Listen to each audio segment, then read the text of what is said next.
திமுக தலைவர் மு.க.ஸ்டாலினுடன் திமுக மறுசீரமைப்பு குழு சந்திப்பு. சென்னை ஆழ்வார்பேட்டை இல்லத்தில் நடைபெற்ற ஆலோசனையில் மறுசீரமைப்பு குறித்து முக்கிய ஆலோசனை. தொகுதி மறுவரையறை தொடர்பாக பேரவையில் நிறைவேற்றப்பட்ட தீர்மானத்தை பரிசீலிக்க வேண்டும் என பிரதமர் மோடிக்கும் முதலமைச்சர் விஜய் அறிவுறுத்தியுள்ளார். இதுகுறித்து அவர் எழுதியுள்ள கடிதத்தில், தமிழ்நாடு சட்டமன்ற பேரவையில் நிறைவேற்றப்பட்ட தீர்மானத்தில் தற்போதைய 543 உறுப்பினர்கள் என்ற எண்ணிக்கையின் அடிப்படையில் எதிர்வரும் நாடாளுமன்ற தேர்தலில் இருந்தே பெண்களுக்கு 33% இடஒதுக்கீட்டை நடைமுறைப்படுத்துவதற்கு தேவையான உரிய அரசியலமைப்பு சட்ட திருத்தங்களை மேற்கொள்ளுமாறு மத்திய அரசை வலியுறுத்தியிருப்பதாக தெரிவித்துள்ளார். மேலும் மக்களவை தொகுதிகளின் எண்ணிக்கை மற்றும் அவற்றின் பகிர்வை மக்கள் தொகை கணக்கெடுப்பின் அடிப்படையில் நிர்ணயம் செய்ய உத்தேசிக்கப்பட்டுள்ள அரசியலமைப்பு சட்ட திருத்தத்தின் பின்னணியில் இத்தீர்மானம் நிறைவேற்றப்பட்டுள்ளதாகவும் குறிப்பிட்டுள்ளார். மக்கள் தொகை கணக்கெடுப்பிற்கு பின்னர் அரசியலமைப்பின் சட்டப்பிரிவை பின்பற்றி தொகுதி மறுவரையறை மேற்கொள்ளப்பட்டால் தென்னிந்திய மாநிலங்கள் தங்களின் கணிசமான நாடாளுமன்ற தொகுதிகளை இழக்க நேரிடும் என சட்டமன்ற பேரவையில் விவாதிக்கப்பட்டதாகவும் தெரிவித்துள்ளார்.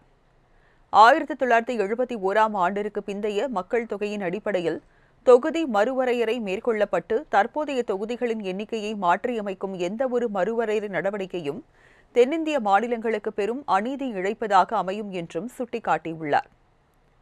சட்டப்பேரவையால் நிறைவேற்றப்பட்ட இத்தீர்மானத்தை பரிசீலித்து இது தொடர்பான உரிய அரசியலமைப்பு சட்ட திருத்தங்களை மேற்கொள்ள வேண்டும் எனவும் தெரிவித்துள்ளார்.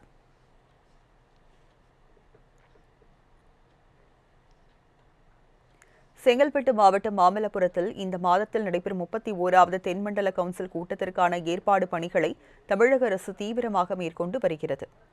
மத்திய மாநில அரசுகளுக்கு இடையேயான நல்லுறவை வளர்க்கவும் மாநிலங்களுக்கு இடையே உள்ள பிரச்சினைகளுக்கு தீர்வு காணவும் தென்மண்டல கவுன்சில் கூட்டங்கள் நடத்தப்பட்டு வருகின்றன. அந்த வகையில் நடப்பு மாதத்தில் மாமல்லபுரத்தில் இந்த முக்கியத்துவம் வாய்ந்த 31வது தென்மண்டல கவுன்சில் கூட்டம் நடைபெற உள்ளது.